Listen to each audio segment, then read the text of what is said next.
प्यारे दोस्तों, ये कहानी है बादशाह अकबर और बीरबल की। अकबर एक नए महल के निर्माण का हुक्म देता है, जिसकी तैयारी पूर्ण कर ली गई और शीघ्र ही भवन निर्माण कार्य प्रारंभ होने वाला था।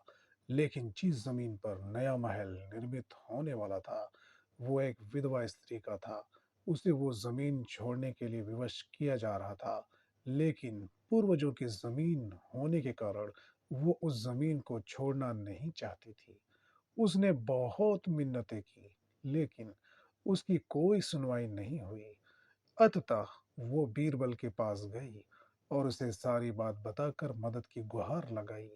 बीरबल ने शांति से उसकी बात सुनी और उसे आश्वासन देकर वापस भेज दिया। उसी शाम उसे सूचना प्राप्त हुई कि 2 दिनों में भवन निर्माण प्रारंभ होने वाला है, जिसके लिए भवन निर्माण सामग्री निर्माण स्थल पर पहुंच गई है। अगले दिन बीरबल अकबर के साथ उस जमीन पर पहुंचा। वहां मिट्टी के ढेर के पास कई बोरे पड़े हुए थे। बीरबल ने एक बोरा उठाया और इसमें मिट्टी भरने लगा। ये देख अकबर ने बीरबल से पूछा, बीरबल, तुम ये क्यों कर रहे हो?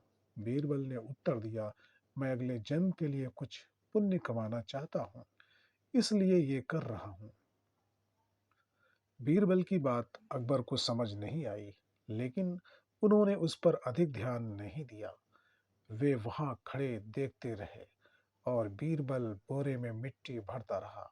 बोरे में पूरी मिट्टी भर जाने के बाद वो अकबर से बोला, हुजूर, मिट्टी से भरे उस बोरे को उठाकर मेरी पीठ पर रखने में क्या आप सहायता करेंगे? अकबर तैयार हो गए और झुककर बोरा उठाने लगे। वो बोरा बहुत भारी था। वे बोले, बीरबल, ये बोरा तो बहुत ही भारी है। तब बीरबल ने कहा, हुजूर सोचिए, यदि एक बोरे में भरी मिट्टी का भार इतना अधिक है, तो इस पूरी जमीन की मिट्टी का भार कितना होगा? आपको ये नहीं लगता कि इसका आपके जमीर पर जो बोझ आएगा वो बहुत अधिक होगा? ऐसे में जमीर पर इतना भारी बोझ लेकर क्या आप सुकून से जी पाएंगे? बीरबल की इस बात ने अकबर की आंखें खोल दी। उन्हें अपनी गलती का एहसास हो गया।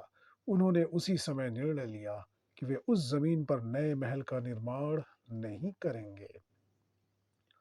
इस तरह बीरबल अपनी सूझबूझ से बादशाह अकबर को मना पाता है।